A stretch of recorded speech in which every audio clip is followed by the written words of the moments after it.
to-do list to just update that certificate that I had. fitness things. Yeah, I mean, it's definitely on my to-do list. My husband was Oh, thinking okay. about maybe going back for nutrition as well. Like I said, right now it's not really a full-time thing I'm doing, just because I do work full-time job. I do Yeah. my own bodybuilding thing on the side. And that's very pricey as well. So like I said, I don't want to take on too many clients that I can't give my full attention to, just because I know I'm super busy right now. So I have to Yeah. be very select on that. But that's not to say that it won't change in the future. Eventually, maybe one day I would definitely think about doing coaching full time if my life allowed it to, and I was able to leave my job. But right Yeah. now, it's how I support my family. So I can't, there's just no way to leave that, you know? I have pension, I have a benefits, I have short No, work I week, understand. you know, that I have Yeah. a lot of good things that come along with my job. Yeah. And it's a Yeah. benefit too My. Yeah. that I can work opposite of my husband, which is huge. So yeah. Yeah. No, I understand. I understand. Do you have like a favorite, like somebody that you like? Do you have like a favorite division besides figure? Do you Yeah, watch as a spectator in I bodybuilding? do. I follow wellness. Wellness is one of my favorites to follow. I have a good friend that also Okay. competes UFE. She does wellness as well. She placed second at Worlds last year. But I think those women are spectacular to watch. The overall physique of them, I don't even think I could compete, to be honest. They are worldly. To watch figure is definitely my favorite to watch by all means, for sure. That's just kind of my category. But to watch the wellness girls is a whole different category. Just the way they move, just the way they pose. It's just so feminine and beautiful and flowy. It's not me at all, but I love watching it.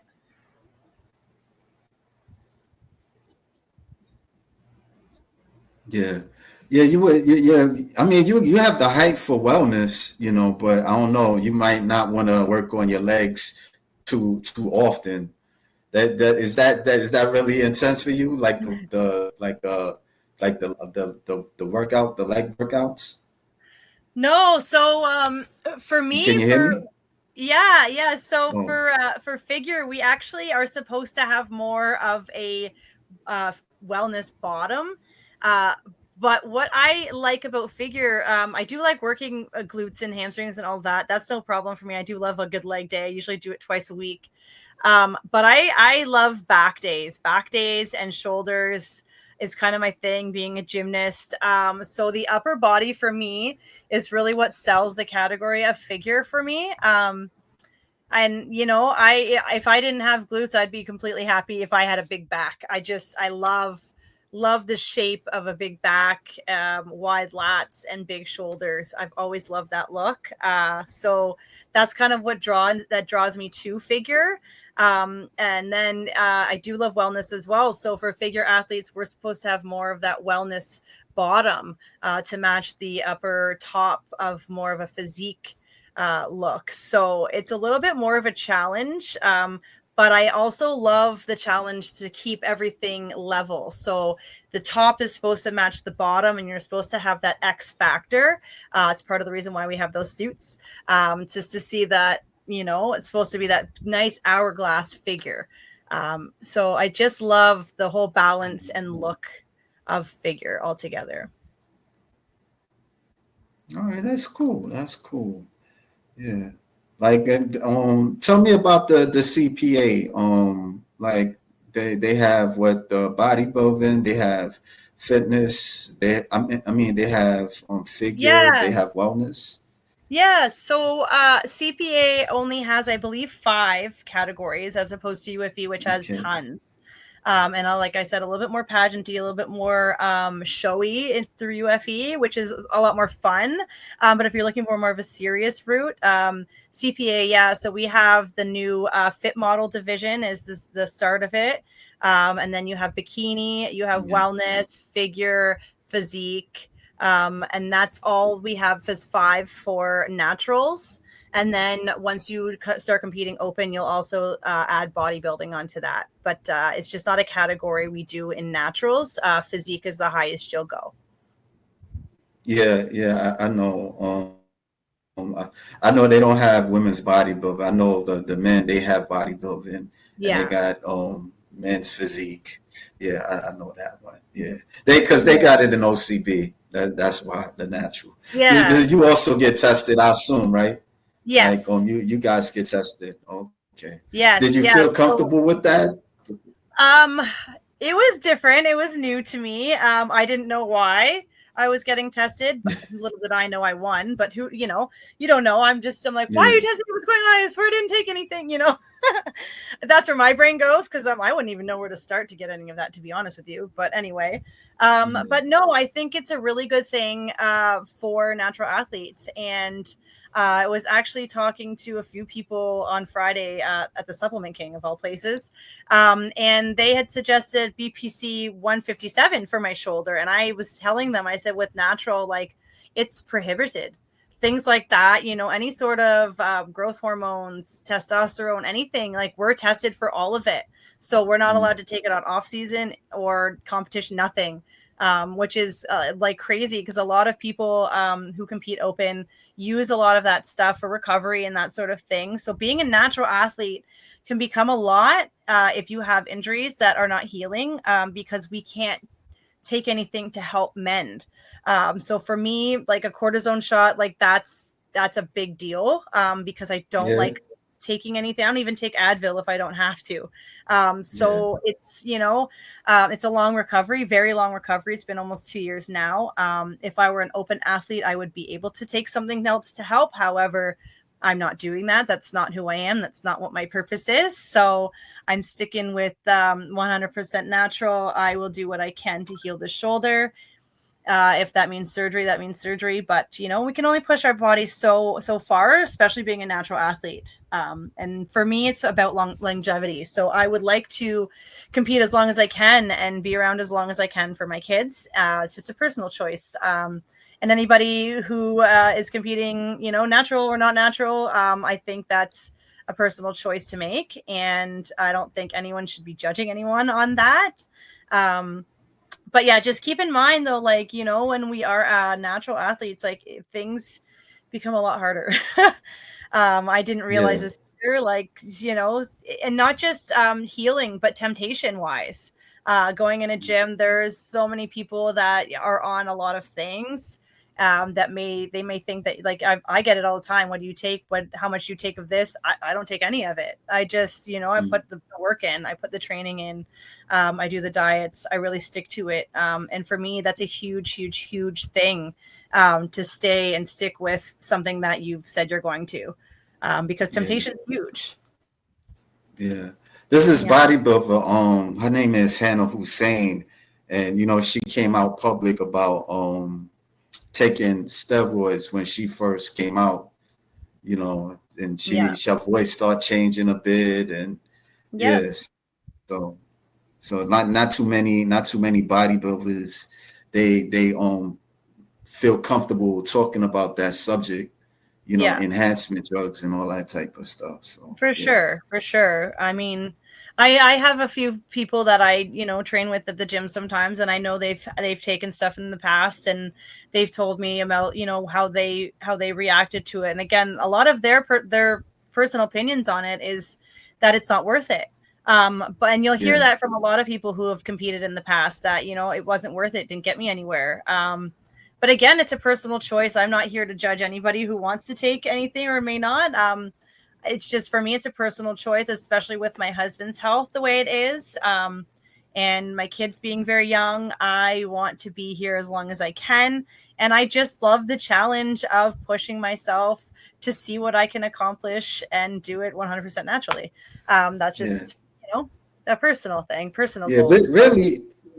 Really, I mostly hear people that's not like that don't understand the sport too much talk about it, like just like I would say do the judgment majority of the times. Yeah. I would hear Yeah. maybe some natural bodybuilders do the judgment, but mostly it'd be like for me, mostly I notice like people that don't do the sport really Yeah. because they may not understand it, Yeah, so exactly. Yeah, and I think those are the most of the people too that are commenting on, posts and things like that.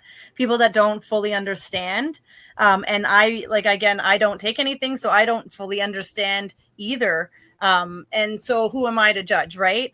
Um, right, but I think just a personal thing, I feel like if you're wanting to get into bodybuilding, I think you should at least do a couple of years naturally and see how your body reacts to that. Get yourself into the sport first before you're thinking about taking any sort of enhancement, whether it be supplements, like natural supplements or not. Like, I didn't start taking supplements right away either, right? I would never recommend supplements for any of my clients either right away. The only thing that I would recommend maybe would be like some fish oils for your skin and some collagen, that sort of yeah, natural remedy, but nothing like people want to take, if you know what I mean.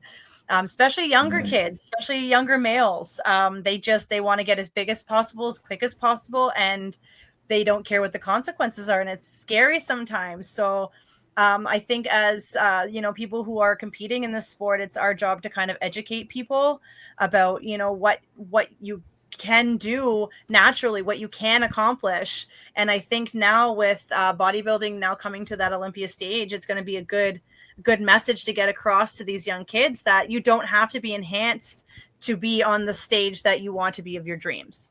And that's huge, especially for me. right, I know, like, I was contemplating competing open level, but I'm going, there's just no way. There's no way I'm going to get that size. And that's not fair to people who are natural athletes who want to stay natural athletes. And now that they've opened this door, it's huge for a lot of athletes. And I think you'll see a lot of people come out of the works who may wanted to have done it in the past, but there was no opportunity to. So that's huge. I'm really, really excited to see what this year brings, especially next year. I'm sure there's going to be a lot of people prepping this year for next year's Olympia. So that's a big, big deal, especially for all of these athletes who have not had the opportunity yet. yeah. We got Tom De Gregorio. Amanda, I have been doing everything under the sun to lose fat, and I want to start bodybuilding at 50, but nothing has worked, and people are telling me to use peptides like AOD 9604 and retatrutide. You familiar with these peptides I and AOD?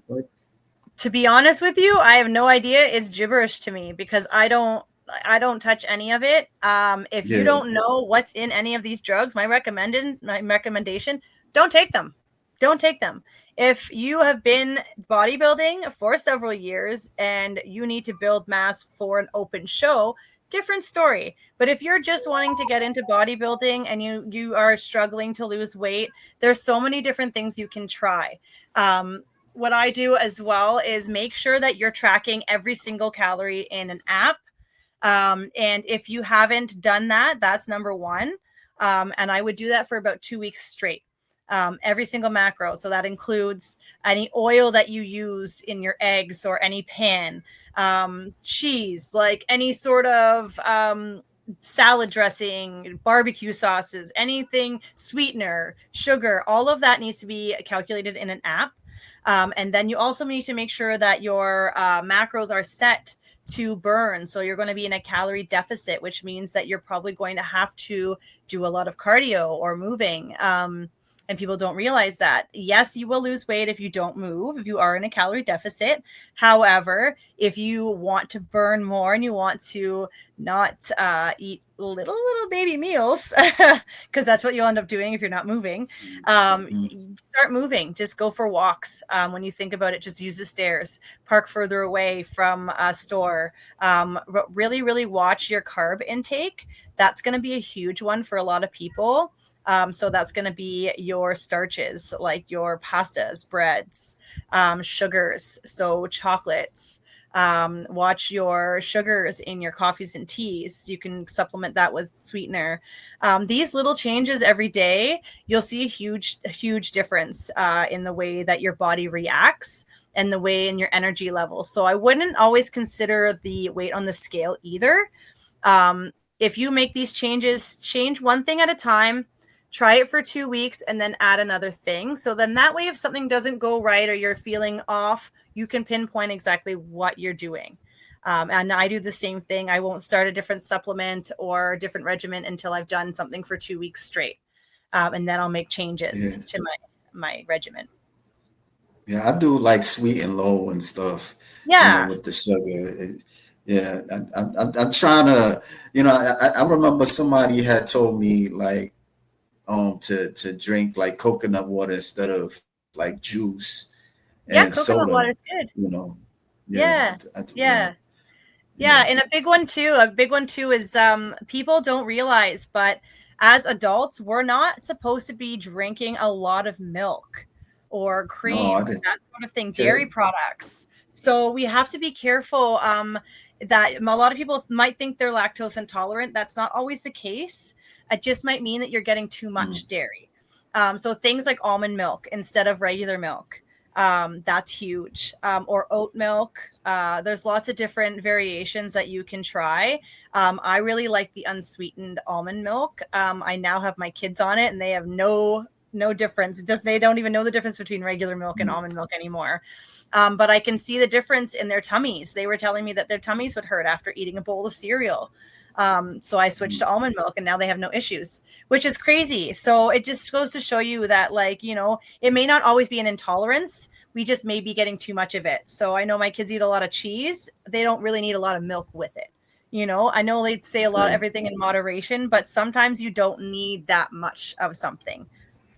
Yeah. He commented a lot. He got I want to get as big as I can naturally and see how far my genetics can take me.